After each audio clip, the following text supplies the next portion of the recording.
Hey everyone, welcome to Reddit Readout. Today we are checking out Nuclear Revenge. Story 1. One too many times.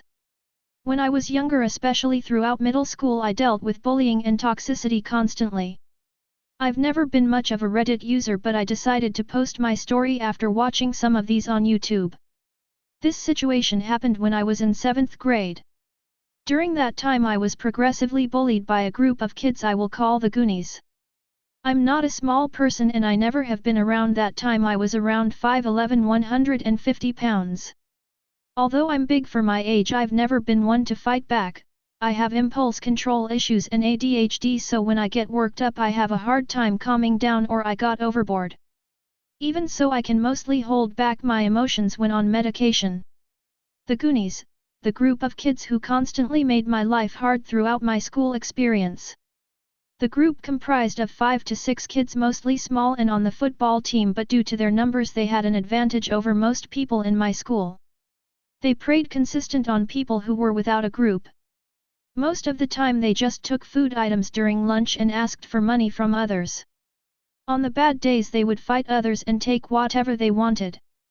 They had been preying on me and my group of friends for a while, mostly talking shit and taking food. This time was different though. I had worn my grandfather's chain and cross to school I had gotten as inheritance when he passed the week before. When I tell you it meant a lot to me, it did. My grandfather was my pride and joy. We had the best relationship as my father was mostly out of town working. He has never been in the best health, but he got lung cancer a few months before and passed on. The chain was all I really had besides some model train sets and a ukulele.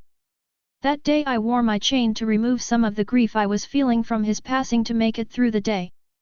My friends knew about the passing and were trying to comfort me throughout the day. But the one class I don't have with them was gym, and in our school we are required to remove jewelry before class.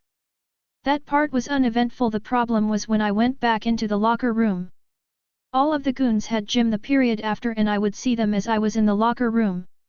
As I walked in and took my chain out of my locker, one of them took notice and immediately asked what I had in my hand. I, of course wanting not to cause problems, said nothing important. I went to the bathroom to put it on, and when I walked out all of them were waiting for me. They started to tell me to give them what was around my neck. In the moment I was on the verge of tears because I didn't want to lose one of the only things I had left to remember, my grandfather. So I made a run for it. They blocked the door and started punching and kicking me. I didn't want to cause a fight because I knew it would get out of hand, and I up until then had a perfect school record. When they stopped I sat up and started to try and leave. The main Goonie, the leader of the pack, grabbed the chain and ripped it of me, breaking it and mangling the cross that my grandfather took such pride in. He started laughing as I stared at him in pure disbelief. I saw red. I lost it and started pummeling the main kid, grabbing him by his collar and smashing his head over and over again into the concrete while his friends watched, screaming to stop trying to pry me away. The gym teacher heard all of the commotion. I don't know how he didn't hear me getting jumped before, and came in running, yanking me away from main goon and locking me in his office. He called the nurse and an ambulance. He was freaking out. I got suspended for 3 months only due to cameras in the hall that could see into the window of the door. It witnessed them jumping me. The only reason I didn't get arrested was that camera. Thank God for technology. This might not seem like nuclear revenge yet, but here's the list you are waiting for. Injuries: fractured skull, broken nose, broken jaw, 8 lost teeth, and severe brain damage. He was out for 4 months with some time in the hospital. He didn't make it back onto the football team due to the fear his head would get hit. His grades also took a hit and he had to repeat 2 years. My group on the other hand have been free from bullying ever since.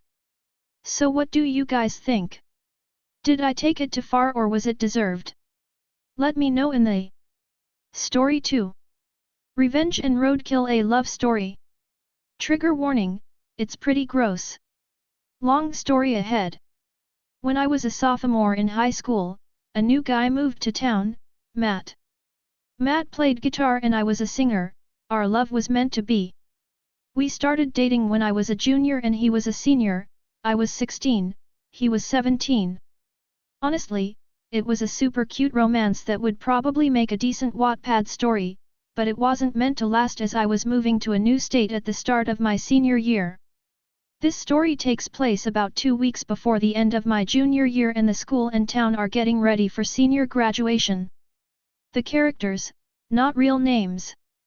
OP, me, girlfriend. Matt, boyfriend. Griffin, bad friend. Henry, good friend. SDP, super dead possum. Jumping right in. Matt was my first everything. Losing my virginity wasn't great, but is it ever? For everyone's sake, I hope that I'm wrong? Matt and I were awkward but managed to talk boundaries before anything happened.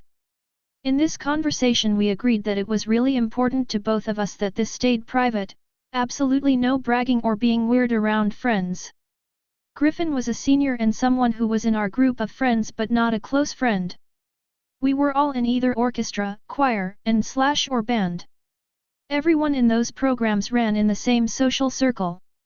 Griffin was a Christian and it was a big part of his identity while we were at school. He had this like charisma, or something. He used to invite classmates to his church while gently shaming all of us for not being exactly like him. Even though he was a bummer, his whatever charisma kept him active in the social scene and he was at all of the major hangouts I can remember during that time. I was friendly with Griffin because, to put it simply, I lacked confidence. I grew up in a church where I was taught that men were more important than me, to never question a man. My own mother shamed me for wearing my volleyball uniform at home because it was inappropriate and could confuse my brother. Fucked up doesn't begin to cover that church or the amount I had to unlearn. By the time I was 17, I was fully done with church but still struggled with all I had been taught. It was a confusing time. Griffin knew this and his self-assigned senior project was getting me back to church. I'm 99% sure it was only about getting Matt involved because Griffin also wanted Matt to be a Christian but had so far been massively unsuccessful. Matt was not a Christian and had zero desire to know more. He saw firsthand how the church treated me and my family after some shit happened that was out of our control. Matt was not a fan. I kept a journal during that time in my life because if I didn't, I'm sure I would have done something terrible to myself.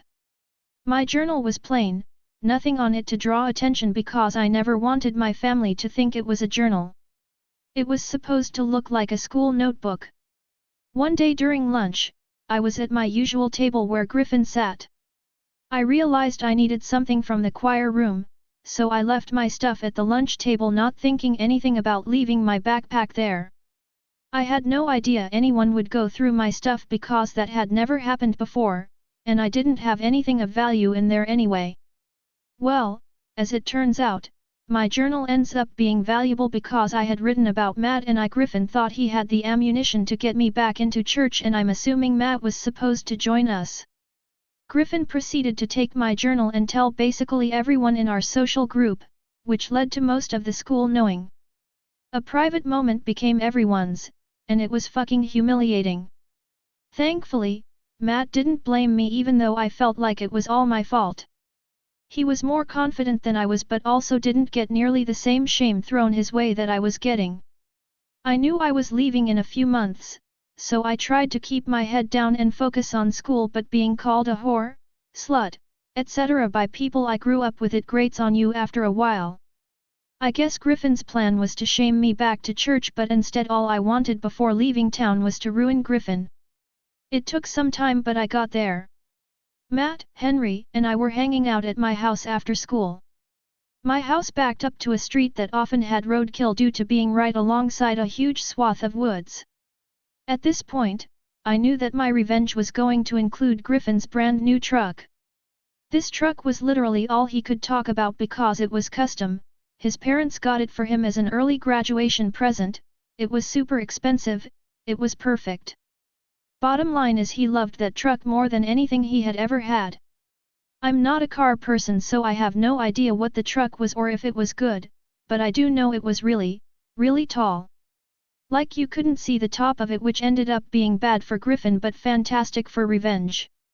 There was a big, super dead possum on the road behind my house that had been there for what seemed like a week, but I don't remember how many days exactly.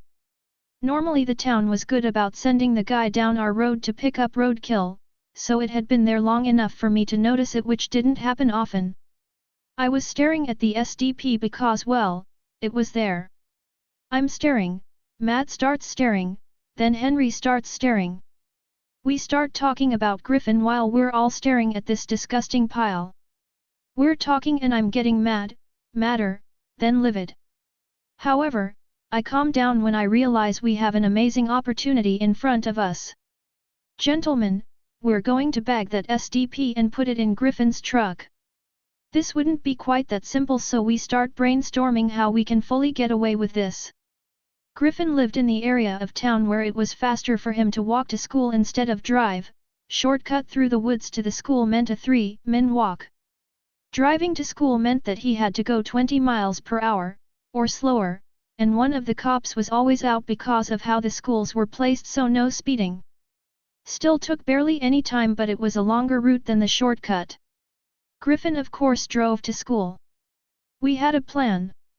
I snuck out that night, met Matt and Henry wearing all black and a mask, bagged up the SDP, the most disgusting thing I've ever done, and drove to Griffin's.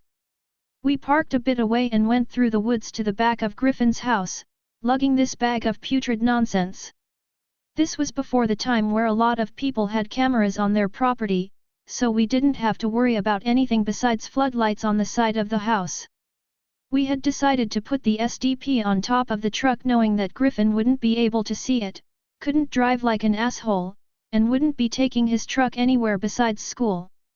So, that SDP was fucking bloated, and if any of you are at all familiar with bloated roadkill, you may know where this is going. SDP was heavy and not going anywhere until this revenge was done. The next day at school, Griffin parks in the student lot like normal, we go to class like normal, I get called a few names throughout the day, and everyone is normal. I went through that day gleefully awaiting the final bell, knowing Griffin was in for a nasty surprise. This is happening 2 weeks before graduation in a very southern state. It was hot as fuck where I grew up with 90% humidity on top of it. So, the bloated SDP on top of Griffin's car? That SDP did what an old, bloated SDP is going to do, which is explode. If you've never experienced this smell, I hope you never do. The final bell rang. Matt, Henry, and I strategically placed ourselves a bit behind Griffin so we could see him once he got to his truck. When you made it to the parking lot, you made it to the smell. It was so horrible. People were gagging, frantically looking around trying to find the source while covering their noses and sprinting to their cars. I knew this plan was going to satisfy my revenge, but never imagined this level of chaos. Griffin gets to his car, and because the SDP exploded, he definitely notices it now. Also, his windows were cracked and all the ahem juice seeped into the roof, down the windows, and the inside siding of the doors. There was no way he was driving home, so he had to call a tow. Griffin started vomiting because he had stood too close to his truck for too long. Matt, Henry, and I were in the music programs and often stayed late, so we stuck around for this whole fiasco, no one noticing us, and we get to see everything. Griffin manages to get on the phone calling his parents, crying that his truck had been destroyed, and we could hear his dad yelling from the speaker. Eventually the tow arrives, the guy gagging but gets the truck loaded up and out of the parking lot. At this point, Griffin had been yelling / crying / vomiting about his truck long enough that the people left at school knew what had happened, and by the following morning, everyone knew. When Griffin came into school the next day, his parents and a guy in a suit were with him. A lot of people knew Matt and I had issues with Griffin. Matt was called to the principal's office but never me.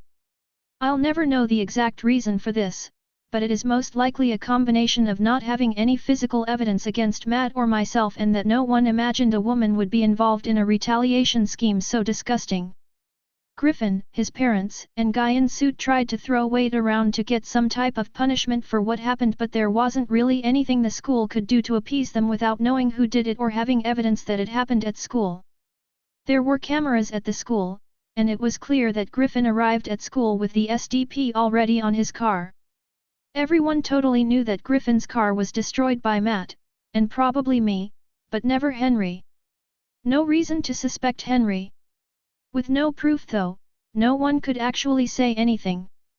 After that day, people stopped calling me names and I was mostly ignored until I moved away. If people did have to talk to me, they were polite and to the point.